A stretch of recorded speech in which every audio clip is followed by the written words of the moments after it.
All right, Michael Landis again with Forsyth Technical Community College. Uh, my minivan last night, the battery died on it.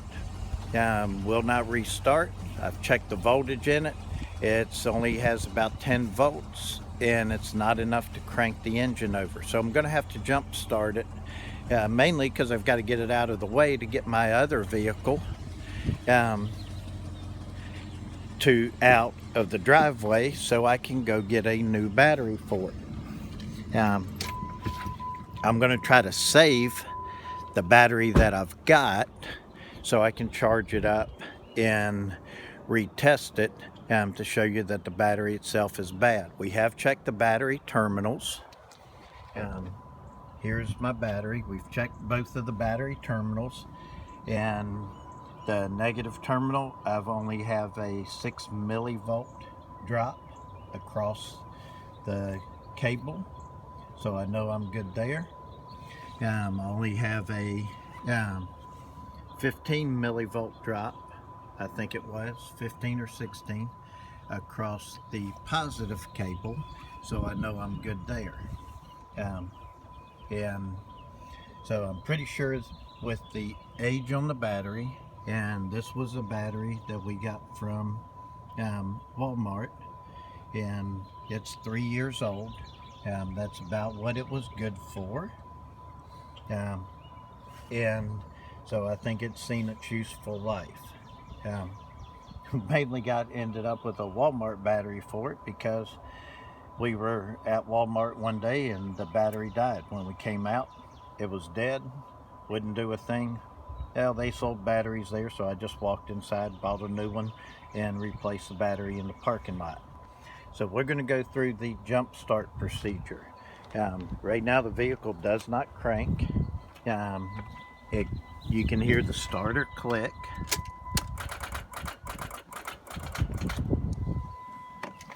So the battery voltage is low. So there's a couple of things that we want to do. First, we are working on a discharged battery. There could be some gases around. So for my safety, even though I wear glasses,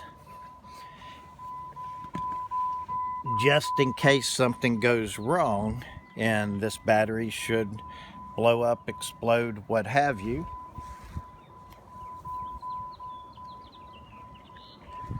I'm gonna put on my full-fledged safety glasses.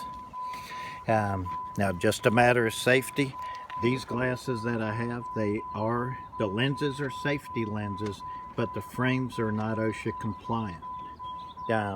So the glasses will hold up to an impact, the frames will not. So I'm taking those off. I've put my real safety glasses on.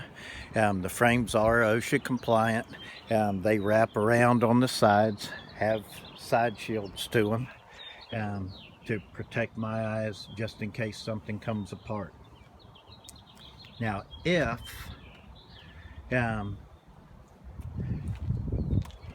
it is recommended, some people do it, they will wear a full face shield just in case if this battery would maybe happen to explode, crack, and throw battery acid, I could still get it on my face. But if it gets in my eyes, the last thing I might see is the battery acid coming towards my eyeball, and that might be it for my eyeball. So that's the reason you always want to have safety glasses on and protect yourself. Now, the first thing, this procedure, most people do it incorrectly. There's some reasons that you do it in the order that you do it. Right now, neither vehicle is running. I have good battery jumper cables, and they have big heavy-duty clamps on them, fairly large wires. These are 4-gauge copper wire. So it is not aluminum wire. I don't know if you can see it down in there, but If you can see that, it is copper wire, not aluminum wire. Copper will conduct electricity a lot better than aluminum does. So throw away those old cheap small 12, 14 gauge leads, battery cables that you have, and buy a good set. By the way, these are 20 feet long. That way I don't have to get close. You can see my rear bumper of my Jeep is just lined up with the front of this one. I did have to turn it at a little bit of an angle so I didn't stretch the cables tight, because the battery on my Jeep is on the other side of the engine compartment. If it was on this side, I wouldn't have even had to move it, because I have 20-foot cables.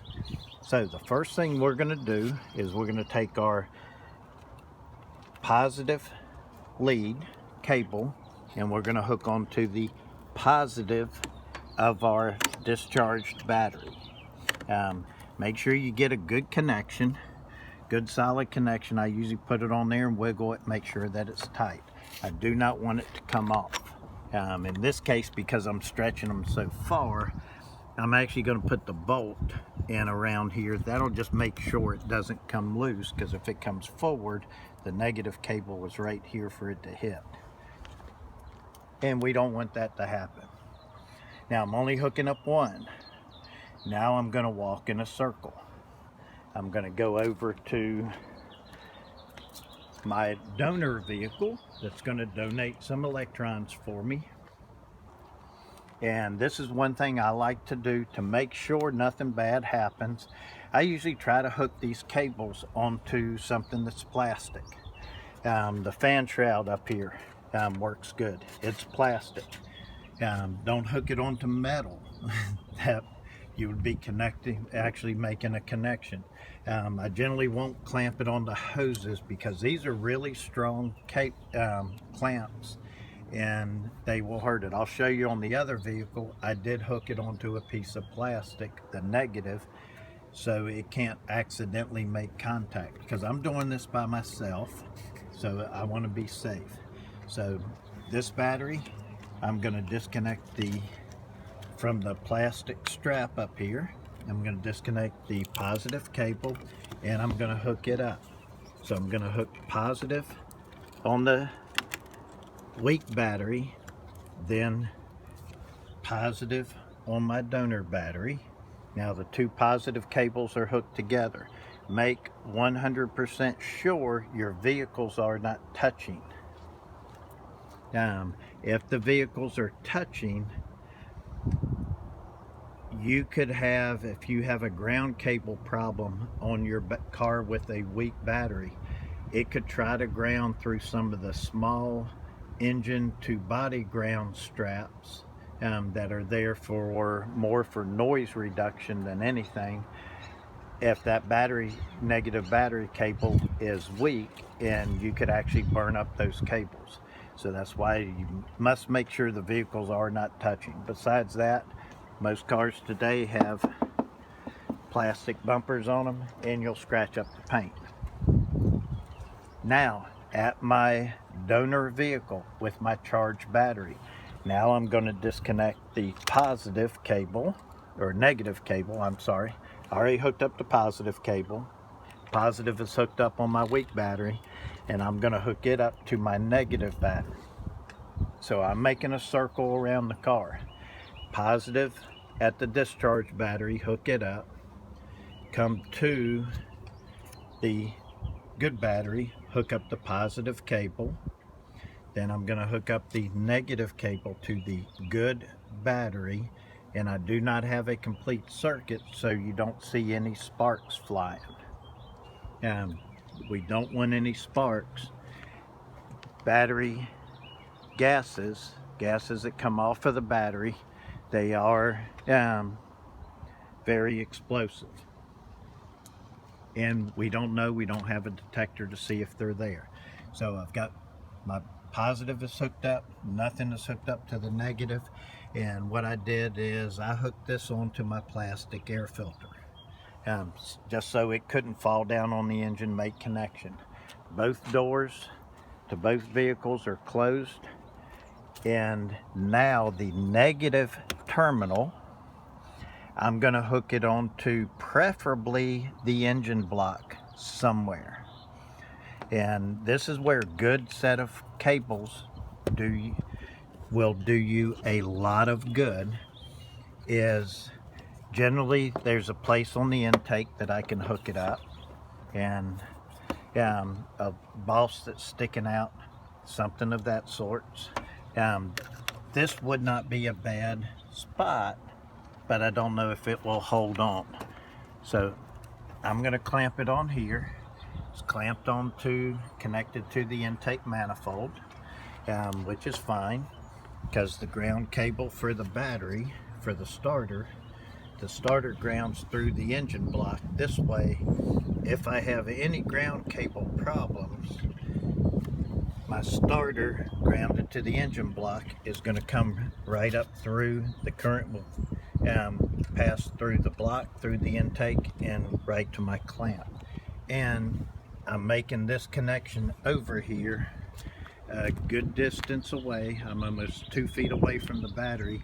If there was a spark over here, the odds of it igniting any battery gases that are around my battery is very slim. So now I'm just going to walk into the car, open the door up. I did not start the donor vehicle, and I'm going to start my vehicle right up. So the donor vehicle is not running. I'm walking back over here to it to show you that. You can see the belt's not turning, otherwise I would not be grabbing hold of it. And if you have good cables with good clamps, even though these are 20 feet long, they're 4 gauge, you don't have to start the other vehicle. That's not part of the procedure. Now I'm going to disconnect it the same way. I don't want to disconnect here, because if I did, there's always a chance that if my alternator's not charging, current could still be flowing through the battery cable, trying to charge this battery and keep the car running. So now I'm going to do just the opposite. I'm going to disconnect my ground cable. There was no sparks. I'm going to hook it up to a piece of plastic just to make sure it doesn't drop down. Now I can go over to this vehicle, my electrical battery donor vehicle. I am now going to disconnect the negative cable first, because I have the negative unhooked on the other car. So now I have 2 open circuits in that wire. Disconnect the positive cable.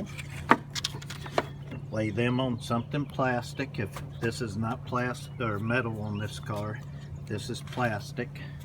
And then I can go to my other vehicle now. And the other end, the cables did touch, but I was safe doing that because I made sure the negative could not touch anything metal. And I'll disconnect the positive cable. And this is a good thing about having good clamps on your cables. Copper wire, heavy gauge. 4 gauge is what these are, and they're 20 feet long. It's a walk to get back over to the other vehicle just to finalize and take the cables all the way off and lay them down. So that's how you properly jump start a vehicle. Remember, the big thing is on our discharge battery, we hooked up the positive to the battery, but we did not hook up the negative to the battery. We hooked it up to the engine block. If I can get to the block and actually hook it onto the block, that's my preferred place, because that's where the starter is actually bolted to, and that's the ground for the starter motor. So we got our vehicle up and running. Now I can start the car up, move it out of the way so I don't have to drive through my grass. It's been raining. I don't want to leave ruts. And that's how you jump start a battery properly and have no fear of doing any damage. Please do not forget your safety glasses. If something happens, you want to be able to see this video later on so you can see what you did wrong. Land us out.